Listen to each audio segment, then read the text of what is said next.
Greetings and welcome to the Business of Agriculture podcast with me, your host, Damian Mason. You know, we get together here every week and we discuss issues involved in the industry of food, fuel, and fiber. And I got another great show for you today. We're talking about ethanol. We're talking about the ripple effect of what's going on in the ethanol industry. And it's much greater, as are all things in the industry of agriculture, than most people think. We're going to be talking to Geoff Cooper. He is the CEO of the Renewable Fuels Association. That's an ethanol mostly association, but you'd be amazed what, again, is impacted when ethanol is slow. We're going to be covering all that. We're going to talk about what it means to you if you're in the business of agriculture. We're going to be talking also about what it means to the consumer. We have a lot of people that are sitting around in their house right now, not working, getting their same paycheck for the last 7 weeks, and the coronavirus is entering May, for crying out loud, and they're like, well, I don't understand. Why are these shortages? Well, what the hell do you think is happening when you're sitting around doing nothing? The world doesn't just keep chugging along just because it did for you. So that's what we're covering today. As you know, the business of agriculture has been going now for over 2 years, and we are so happy that in the last 6 weeks, we picked up a fantastic sponsor that wanted to be a part of this. The company's called Harvest Profit. It was founded by Nick Hoard. He's a good dude. He's a North Dakotan, but it doesn't matter where he is. He serves clientele, 600 plus customers in 26 states and 4 provinces. What Nick set out to do was to create a company that would help farm and agricultural enterprises be more efficient. It's a software solutions company to make you more profitable, to track your marketing, your inventory, et cetera, et cetera. You can check them out at harvestprofit.com. Okay, talking ethanol. Geoff Cooper, you heard the introduction. Thank you for being here. Well, thanks for having me, Damian. All right. I read an article in Forbes. That's how you and I became acquainted. And I've worked for ethanol companies as doing speaking engagements for them, but I didn't know of you. And I read this article in Forbes that talked about something crazy that's going to happen. There's going to be a dearth, a shortage, a lack of CO2, carbon dioxide, and it talked about the ethanol tie-in to why there will be no carbon dioxide and why that matters. So before we get into that, which is the real reason you and I met, because I need CO2, because CO2 is a major ingredient in my favorite Coors Banquet beer. Before we get into that, let's talk about what you do for the RFA and what the whole ethanol industry means to America. Sure. Well, I'm the CEO of the Renewable Fuels Association. I've been in the job a little more than a year, but I've been with RFA for close to 10 years. Prior to that, worked for the National Corn Growers Association. So I've been around the ethanol industry and focused on ethanol policy issues for really the better part of the last 15 years. The Renewable Fuels Association is a trade group. We represent primarily ethanol producers. So the Ethanol Plants are our member companies, and we represent their interests on Capitol Hill, but also, marketing, advertising, and just educating the public about who we are and what we do in the ethanol business every day. So, the ethanol industry is a very important sector in the agricultural economy. We support about 350,000 jobs annually. We got about 200 plants across the country, contribute about $40 billion to the nation's gross domestic product.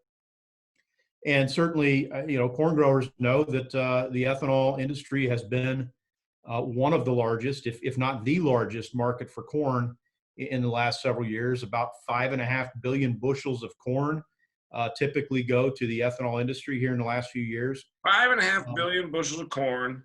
Yeah. Wait a minute. Remember, I love numbers. I'm an ag econ guy, but I want to make sure that I give a brief pause, Geoff, because in the United States of America, because there might be someone listening to this who sells cotton. There might be somebody listening to this that's in the cranberry business, and they're saying, again, just like the news media tells us that we should all be clamoring for safety and not leaving our house because 60,000 people have died of coronavirus. If you give the numerator without the denominator, it always sounds interesting. By the way, 60,000 deaths is tragic. However, we lose 8,000 Americans per day in just any given day. It's actually 7,779 Americans die every day in a normal year. So if you do the math, it's not really that big of a deal. 5 billion bushels of corn is pretty substantial. By my math, that's about 1/3 of our annual production here in the United States of America. Am I right? Yeah, that's right. We typically say somewhere between 35 and 40% of the corn supply ends up going to ethanol At least it's been that way the last 5 years or so. So it is a very substantial market for corn. And obviously, when we have disruptions and problems in the ethanol sector, like we're seeing right now because of the coronavirus, that has dramatic impacts on the corn market because we are one of the largest users of that product. Okay, so that's where we've got some parameter here. And I think we should point out, Geoff seems like a good dude, but he's from Wyoming. And I just want you to, for those of you that don't travel much, ethanol is corn, corn is ethanol. I mean, those two go together, peas in a pod, but you don't have one without the other. Everybody, well, are we making ethanol out of fiber based on reed grass? Well, maybe somewhere, but not in the United States. If you're making ethanol, if you're using ethanol, it's from corn. But here's the thing. Why did they get some guy from Wyoming? There's like 4 acres of corn in the whole damn state of Wyoming. Why are we getting some Wyoming? I'm from Indiana, one of the top 5 corn producing states. Why are we getting some Wyoming guy to talk about ethanol, for crying out loud? Hey, as you know, all of us in agriculture are very interrelated, right? I grew up around cattle and sheep, and cattle have a very close relationship to the ethanol industry because we make a heck of a lot more than ethanol in an ethanol plant. 1/3 of that bushel that goes in the front door of an ethanol plant comes out the back door as animal feed, and most of that goes to cattle feeders. Very high protein, low cost source of protein and energy for those animals. So yeah, I'm a Wyoming guy. We actually did grow up around a little bit of corn. We chopped some for silage every year, but I also went to college in Iowa. So there you go. That's where my corn bona fides came from, maybe. I appreciate you. I appreciate your breadth and also bringing that all together. Go back to that thing for somebody that maybe doesn't keep up, because this is like that thing where you and I know it, but a lot of folks they're good. They're working in the industry, but they didn't know it. Roughly 1/3 or a little more than that of our corn production in the U.S. goes to ethanol, but then 1/3 of that comes back out the back end of the facility, and that is tell them what that is in the form of. Yeah, we call it distillers grains, and typically it's dried at the ethanol plant, so it can be shipped long distances, and that really helps with the shelf life of the product. But if you're feeding it locally, you don't have to dry it. It's sold as what we call wet cake, and so in places where there are high concentrations of cattle on feed, places like Nebraska, Kansas, a lot of those ethanol plants don't dry their distillers grains; they sell them wet to the local feeders, and that helps reduce costs. But yeah, I mean, distillers grains is a very important product for our industry. 20, 30 years ago when this industry was starting out, it was sort of thought of as a byproduct. Today, we consider it a co-product. It's a very important part of the sort of the margin structure and just the overall output of the ethanol industry. And if you're marginally involved in agriculture, the initials that you'll hear a lot of times are, Geoff. Yeah, DDGs. Yep, and that's distillers dried grains is what that acronym stands for. But there's various forms of distillers grains. There's wet distillers grains. There's modified. So we typically just refer to that whole category of feed coming from the ethanol industry as distillers grains. And what happened was, okay, so we put up these ethanol plants in mass starting late 90s, really early 2000s to mid 2000s. And there are a few within a stone's throw of my farm. Like I said, some of them have been my clients. I can think of CIE, Central Indiana Ethanol, which has been a client of mine, Poet, which is just down the road from my farm. And then there's another one about maybe 35, 40 miles from my farm. So there's 3 within 45 miles of my farm. Very important in the Corn Belt with these things. You said, how many plants are there around the United States that make ethanol? There today are 204 ethanol plants across the U.S. Most of those, as you might imagine, are located in the Corn Belt. Iowa, Indiana, Illinois, Minnesota, Nebraska, Kansas. But we do have facilities in places like California. There's half a dozen ethanol plants out there. There's 4 or 5 facilities in the Texas Panhandle. There's a couple of facilities in New York. So it isn't just a Corn Belt industry. It is a nationwide industry. I think we have ethanol plants in about 30 states today. But obviously the kind of critical mass and ground zero for the ethanol industry is right in the heart of the Corn Belt. How many ethanol plants are in Wyoming? There actually was one ethanol plant.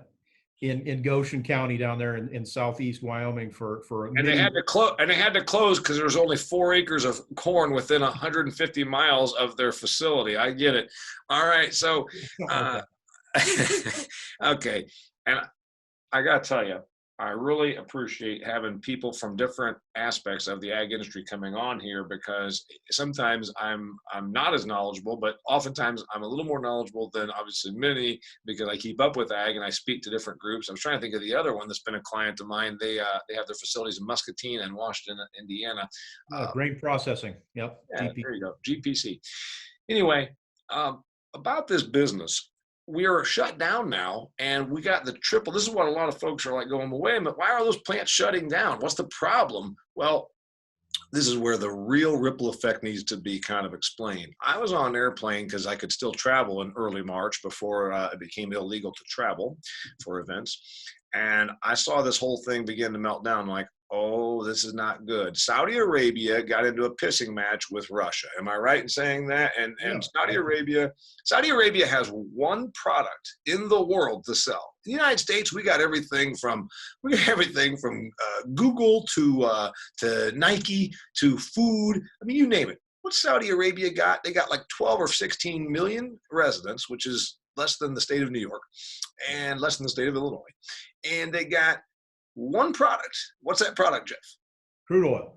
And what did they decide to do in early March to upset the crude market in the whole world? Well, it's the same thing that Saudi Arabia and their other friends in OPEC have been doing for years, which is manipulating that market. And when Saudi Arabia saw things headed a certain direction in the oil market, they decided to just open the floodgates on crude oil production. They are the lowest cost producer in the world, and they know that. So they just started putting the hammer down on oil production, trying to smoke out some of the other producers around the globe. Russia being the big one that you talked about. So there was kind of a price war, race to the bottom with Russia, and the collateral damage that kind of caught in the crossfire was the U.S. oil producers, the shale guys. That have been very competitive and growing very quickly in the last decade or so. But when Saudi decides to just put the hammer down, as they did a few months ago, it really left some casualties in the U.S. oil market that just couldn't compete. Mr. Cooper, since you're around it every day and many are not, there's an obvious tie between ethanol and oil. We invented the ethanol industry for two reasons. One, we had a whole bunch of corn to get rid of. And two, we decided we were not going to be beholden to countries like Saudi Arabia or Iraq or Iran that are hostile to the United States of America. Right. The thing is, we also, at the same time, we ramped up oil production. Most people don't know this. What's the number one producer of crude oil in the world? Well, I mean, in the last couple of years, it's been neck and neck between us and Saudi Arabia. It kind of changes from month to month depending on what's happened. But yeah, the last year or so, it has been the U.S. Yeah, so a lot of folks wouldn't know that. The United States went from being in the 1970s, if you're old enough to remember. I've lived through 3 gas energy crises. When I was a little boy, Northwest Elementary School, we were allegedly going to run out of coal. Because there was no mining going on, and we had all kinds of crazy stuff. I remember we all had to wear jackets and sweaters in school and only turn on one strip of lights because there was no electricity. Then I remember the gas crisis of the mid-'70s, the late '70s, at least a couple through the '80s. It's been crazy. So I've been around this, and you have too. Turns out the United States of America isn't only not running out of gas, we're making more of it than the rest of the world. Well, Saudi Arabia doesn't like that because they got, did we not say this? What's Saudi Arabia got? They got crude oil. They got one product. So they just, what's that? They got lots of sand too. Sand and crude oil. So what do? They say, let's just glut the market and, as you said, smoke out a lot of folks and then have a pissing match with Russia because Russia's a great big producer. Who got caught in the crosshairs particularly over this whole oil fight? Well, aside from the U.S. oil producers, the ethanol industry got caught in the crosshairs because, again, our product is blended with gasoline that's made from crude oil. And the last 10 years, 12 years or so, ethanol prices have been lower than gasoline prices. And so refiners it's been in their economic interest to add ethanol and use it for octane and get that octane rating of their gasoline up. But when oil prices fall to $10 a barrel, $15 a barrel, or even go negative, now you've got a situation where gasoline is now cheaper than ethanol. And so the signal that sends to refiners is, hey, don't use any more ethanol than you have to. And so that's the problem that we've been running into here the last several months, as the Saudi and Russia oil price war kind of collided with coronavirus at the same time. All right. We won't get into the weeds too much in this, but there was a thing that started back during the Bush administration, carried through the Obama administration. It's still kind of up in the air. It's called the Renewable Fuel Standard. Yep, the RFS. Explain that real quickly in a nutshell. Yeah, well, the RFS is a program that requires refiners in the U.S. to blend increasing amounts of renewable fuels like corn ethanol year by year. And it did, it was adopted by Congress in 2005 at a time when we were importing about 60% of our crude oil. It was extended and expanded in 2007. And Congress established very specific numerical kind of volumetric requirements through 2022. And then beyond that, it's up to EPA to determine what those volumes of renewable fuels will be. The RFS right now is still requiring these these refiners to put our stuff in it, but a bunch of them got waivers. So that cut back on demand. And tell them about the waivers real quickly. Yeah, so there has always been a provision in the Renewable Fuel Standard law for small refinery exemptions. And that was intended, again, at the beginning of this program, to give those smaller refineries, the ones that produce less than 75,000 barrels a day of crude oil, to give them extra time to prepare for compliance with the program. And so if they could demonstrate to EPA that, hey, complying with the RFS is going to be hard for us and it's going to cause us financial hardship, then EPA could turn around and give them an exemption for that year. It was meant to be a temporary program, but here we are, 12 years on, and EPA is still giving out these exemptions to small refinery waivers, and not just giving a few of them. Under this administration, we've seen a massive increase in these exemptions, and really any small refinery that's come looking for one has been getting these exemptions. Which then, of course, means that they don't have to use ethanol. So we've been getting hurt as an industry in ag, and you've been getting hurt specifically as ethanol for the last few years anyway. And so we look at what EPA has done with these small refinery exemptions. And for the 2016, 2017, and 2018 RFS compliance years, if you add all those exempted volumes together, it's about 4 billion gallons of demand or blending requirements that were exempted in those 3 years. And that's a lot of volume, considering that we produce about 16 billion gallons a year. Is that what that's what 16 billion gallons of ethanol per year? Is that the number? Another thing that struck me there. Go ahead. We produced a record 16.1 billion gallons in 2019, and that was the highest ever. But we've been kind of between 15 and 16 billion gallons the last several years. What really struck me, and I'm sure that my listeners are saying, you were struck by something? Yeah, I was struck by it. You said a government program that was meant to be temporary somehow never went away, and I'm so shocked. I mean, kind of like the income tax that was begun in 1913 temporarily, that it didn't go away either. I mean, does this happen? Or government programs like the waiver program, they don't go away, do they? Well, and that's the thing. It was always intended to be temporary, and it did. I mean, it kind of went away for a number of years, and then the refiners, they're very clever people. They sort of reminded this administration of this program, and it's a loophole, and they kind of jammed their foot in it. And got some help from the EPA, and like I said, we saw a massive number of exemptions. We actually sued EPA over these exemptions, and took them to court and won, and so they hopefully should be winding these exemptions down moving forward.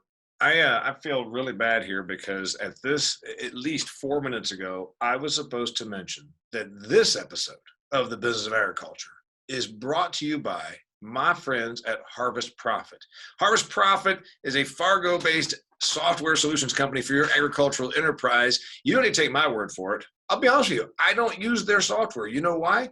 Because my agricultural enterprise is so small, I still use a notebook, pad, and pen, and manila file folders. But if I were a legitimately big time operator, I would use their stuff because I don't market my own. My hobby beef operation is like a dozen steers. I don't need software for that, but you do. If you're out there operating as an agricultural enterprise, you need software that'll help you become more profitable, manage your numbers, dot your I's. In times like this, you've got to have every nickel accounted for and maximize every opportunity you have. Why not have a great partner? HarvestProfit.com, founded by my friend Nick Hoard. He's a smart dude, and he can help you. 14-day free trial. Go to HarvestProfit.com or call them up. Tell them Damian Mason sent you. Okay, his name is Geoff Cooper. He's the CEO of RFA. That is the Renewable Fuels Association. And which is mostly ethanol. Ethanol, however, is not the only product that comes out of an ethanol plant. The reason that I first was introduced to you was an article that I read about 5 days ago about carbon dioxide.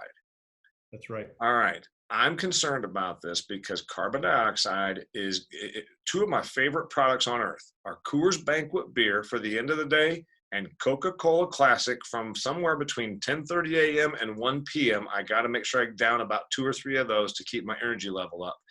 Coca-Cola Classic needs CO2. Actually, that's why I love Coca-Cola. Don't you admit it, Geoff? Pepsi is basically like syrup. It's like you might as well get the Aunt Jemimas out and like put a straw in it, whereas Coke has effervescence. Okay, so I tend to agree with you on that one. I'm a Coke Zero guy. Okay, so our products, be it Coors from Colorado, be it Coca-Cola from Atlanta, whatever we're talking about here, it needs CO2. CO2 is used in every carbonated beverage. Most people don't think about this. Tell me about the carbon dioxide shortage we are going to have because of the ethanol plant closures. Yeah, and again, this is a story that people just don't understand. When they hear ethanol industry, they're thinking, fuel ethanol and that's it. I mentioned earlier, when you put a bushel of corn in the front end of an ethanol plant, 1/3 of that mass comes back as animal feed. But I didn't talk about the other 2/3. Of those other 2/3, 1/3 becomes the ethanol. That's what goes into gasoline and goes into your fuel tank. The other 1/3 during that fermentation process becomes carbon dioxide. And we have a number of ethanol plants that actually capture that CO2. And then they sell it to companies like Air Gas and Praxair and Air Liquide and these merchant gas companies. And you'd be amazed at how many uses there are for that CO2 product. Not only is it the bubbles in your banquet beer and in your Coke, but it is also used in meat processing. It's used in food and beverage processing, dry ice manufacturing. It has applications in the medical field. It's used as a refrigerant. They use it at wastewater treatment plants to help balance the pH. So, we hear a lot about CO2. It's usually in a negative light, but CO2 is a product that has a lot of uses across our economy, and the ethanol industry plays a huge role in supplying that CO2. About 40% of the nation's CO2 supply comes from the ethanol industry. That is what, you are such a gifted interviewee. I was just about to ask you, okay, we don't get all of our CO2 from ethanol, but we get a significant part. And I was going to ask you how much. Where's the other 60% come from, if not from ethanol? Some of it comes from natural geologic formations. There's places where you can just, basically pull CO2 out of the ground and out of the atmosphere. But there's also ammonia plants is a significant source. And petroleum refineries is another source. But the single largest source of CO2 is the ethanol industry. And again, about four out of every 10 tons that's captured comes from the ethanol industry. Okay. Now, this is the thing, like you said, Geoff, most of the time we hear about CO2, you got Alexandria Ocasio-Cortez that, and she's talking about cow farts, which is methane, by the way, it has nothing to do with CO2. Right. We're talking about greenhouse gases. But we need this stuff. We need it to make our beverages, but also, like you said, if you look at the working part of a hospital or an industrial facility, there are commonly big tanks. What's in those tanks? Oftentimes, a lot of CO2. Yeah, it does have broad applications. Okay, so here's the thing. The article that I read where I found out about you said like 42 of you told me we got a couple hundred ethanol plants, but not all of them are actively producing CO2. But of the 40 some that are, a Yep. bunch of them are offline, not even operating right now. That's right. So out of those 200 or so plants that I mentioned earlier, about 1/4 of those facilities typically capture CO2. So we got about 45 ethanol plants that capture CO2. Well, 3/4 of those facilities are either idle today, or they have greatly reduced their output. And here's the thing: you can't make CO2 unless you're making ethanol. And so if we have facilities that are shut down and they're not making ethanol, they're not making CO2.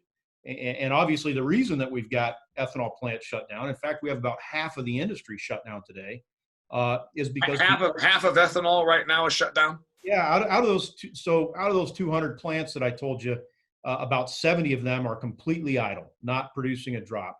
Another 60 or 70 have greatly reduced their output, and that leaves the other 1/3 of those facilities operating near normal rates. But if you look at the capacity, we could produce 17 billion gallons of ethanol over the course of a year if everybody was running flat out.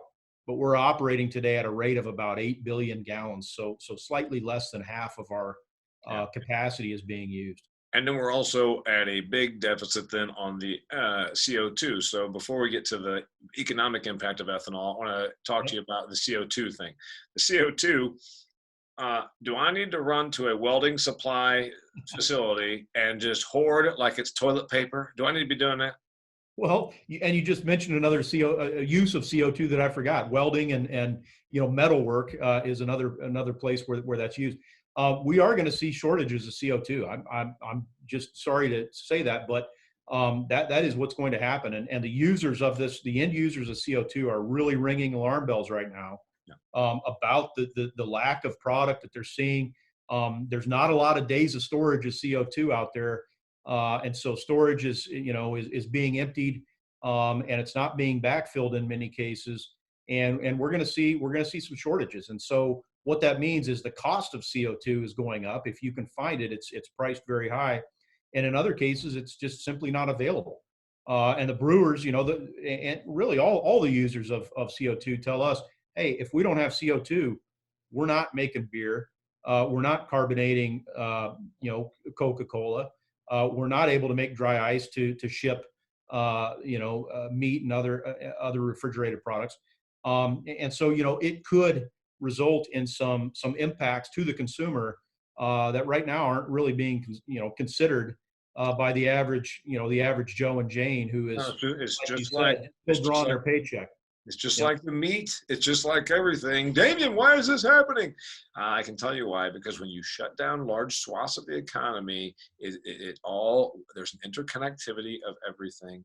Hey, Mr. Cooper, so a question I got for you then is, besides running out and hoarding this so that I can keep my kegerator going, the bigger question then is, what about ethanol coming back on? There's a lot of economic devastation. Rural America gets hurt. All we ever hear about, the New York national media, which is synonymous, they're the same thing, and we have to hear about that.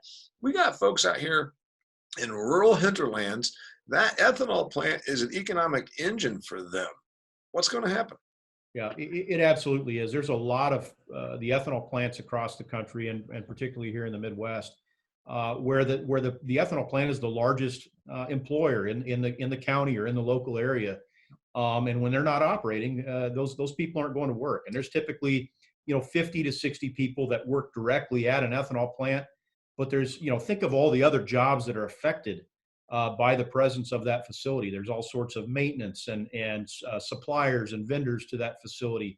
There's the local farmers that are buying and feeding the distillers grains that now can't get that product.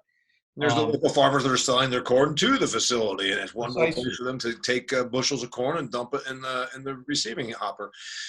Then there's the economic part of it, and like you say, it's just like the company that does business with that ethanol facility. What do you see happening? We got corn now approaching a 2 in front of it. And if you're not a corn person, if you want to know what that means, when we start talking about devastation, when you say a 2 in front of it, means if we get under $3 and we might be getting there, and all of a sudden, what's our cost of production? What, 340, something like that, probably? Yeah. It's It is going to be devastating to the corn market, to corn farmers. This lost demand. As I mentioned earlier, we talked about 5.5 billion bushels of corn being consumed by this industry on an annual basis. When only half the industry is running, if it stays that way for a long time, we're talking about hundreds of millions, if not billions, of bushels of lost corn demand. We see corn exports are doing well. Feed consumption is doing fairly well, even with this latest hiccup. But the reason corn prices are tanking is because the ethanol industry is shutting down. Well, there's another component of it too. When you're euthanizing piglets, the one thing, and I'm not an animal science major, I'm an ag econ major, but the one thing I did learn in FFA, livestock analysis and production, dead pigs don't eat. I remember learning that. So Yep. we've got an issue on the demand side for all of our agricultural outputs, particularly corn and soybeans. When you're euthanizing animals, they will never eat those bushels. Right. I'm on the record as saying ethanol was a short-term solution to a long-term problem of too much corn. Anybody who's heard my stuff knows I have said that ethanol, while I support it and it's good for the industry, I've just said it's not going to be here for the long haul because we're going to have electric cars, and because Saudi Arabia has one product to sell, they're not going to let corn farmers in Illinois put them out of business. I will say to all of our ethanol friends, I never said it in a mean way. I just said that we're going to have challenges. Here's the thing. I sure as hell never thought the challenge was going to be shutdowns because of coronavirus shutting down the economy. Give me some thoughts. Well, I think I would certainly disagree that the ethanol industry and ethanol market is only a short-term sort of flash in the pan for the corn market. I think the ethanol industry is going to be around for a very long time. We're going to continue to be a major user of corn, if not the top user of corn in the future. We consume about 140 billion gallons of gasoline in this country year in, year out. Now, we got the COVID-19 thing, and that's going to put a big dent in gasoline consumption this year. But if 10% of that is ethanol, that's 14 billion gallons of ethanol. We're quickly moving higher than that. We're moving to E15 nationwide. We think within the next 5 to 10 years, that's going to be the new normal. There's still some E85 being sold out there. But the other thing you got to remember is outside of the U.S., there's about 260 billion gallons of gasoline consumed around the world. So today, about 2 to 3% of that market is ethanol. If we got E10 like we have here in the U.S., if we got that worldwide, that's a significant boost in demand for ethanol, and we are seeing growth in our export markets. I'm not going to debate that the electric vehicle is coming, but I think that's a matter of decades, not years, before we see everybody driving a Prius around. It's going to be a long time before I trade in my F-150 for a Toyota Prius or some kind of electric vehicle. You and I both agree in somewhat. I think electric vehicles will be here a little faster than 30 years from now, but I'm probably not going to be buying one either. I will tell you that the world somehow thinks that this is the future, because I just read that Tesla, that has had 2 profitable quarters in the last 12 years, or 4 profitable quarters in the last 12 years, is worth 3 times as much as GM and Ford combined. Let's see, this company that is electric car company has never made any money, but it's worth 3 times the 2 biggest. I'm with you, but I think there's going to be some challenges for ethanol anyway, just because of the bigger thing is the oil producers like Saudi. They don't want to be put out of business by corn farmers in Illinois. That's true, and we have always had our hands full with that other competitor on the playing field. And they're a bigger, stronger competitor, always have been. But here's the thing about ethanol is we have some properties, unique properties and characteristics that oil doesn't have, and gasoline that's refined from oil doesn't have. We're the highest octane component available on the market. And when you pull up to a gas tank or gas pump and you see that 87 octane, the last several points of octane are coming from ethanol, because it's the cheapest and cleanest source of octane out there. That's going to continue. Refiners like ethanol. They don't like to admit it, but they like ethanol because of its very high octane value and its low cost octane. Yeah, it does. Find a barrel of crude oil. It's kind of like they don't want to admit it, but they actually need it. Here's the bigger thing. What can we do? Because this CO2 thing might be the more pressing need. We're not going to run out of gas, whether the ethanol plants are going. We sure as hell might run out of CO2, which is a component for a lot of stuff from industrial to healthcare to food and beverage. So I say, first off, go and buy some go pull into the pump that's pumping ethanol. But what else can we expect? Because a CO2 shortage, nobody's even thought of that. And is Trump going to say, executive order, you got to open up plants so we can make CO2? I tell you, we're not really too fond of the idea of the president invoking the Defense Production Act to pick and choose what ethanol plants can run and say, these plants that are capturing CO2 can stay online and the other ones got to stop. Yeah. We think what we're beginning to see happen is a lot of these customers, a lot of these users of CO2 are working with the suppliers, working with the ethanol plants to make sure, whatever is needed to get these plants back online is what they're talking about. Typically, I'm not going to say these ethanol plants have just sort of given away the CO2 in the past, but I mean, they're getting $8 or $10 a ton for it. It's about 1 penny per gallon in terms of revenue. It's been, kind of out of sight, out of mind.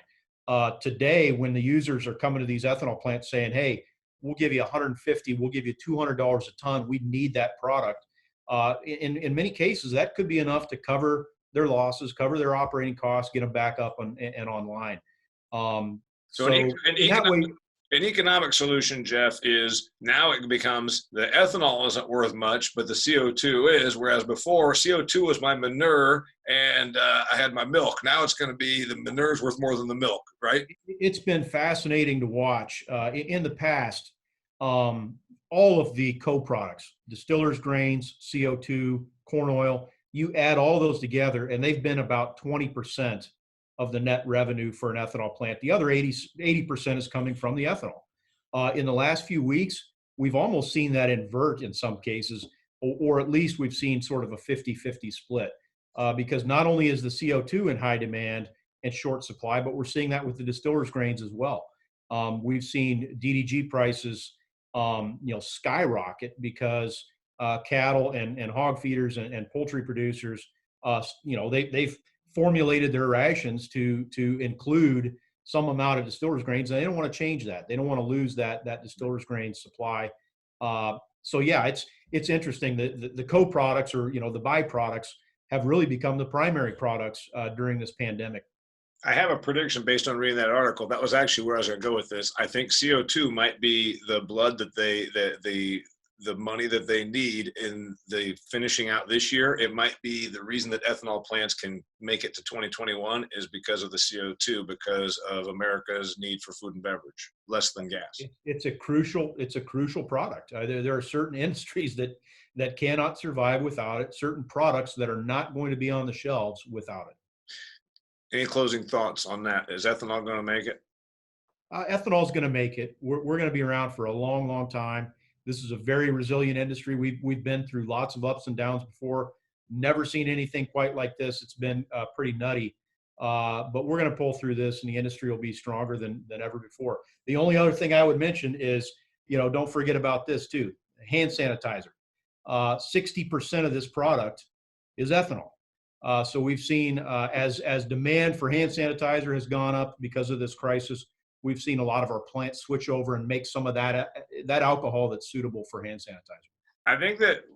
I believe that 1 year from now, there are going to be people, and then 10 years, when grandma dies, they're going to find out that she had an entire closet. There's going to be like 41 gallons of hand sanitizer. I haven't bought hand sanitizer in 3 years. I actually, First off, you can't right now. I have a little jug of it in my truck for if I go hunting and I can't wash my hands. So like if I clean a deer, I have a little bit.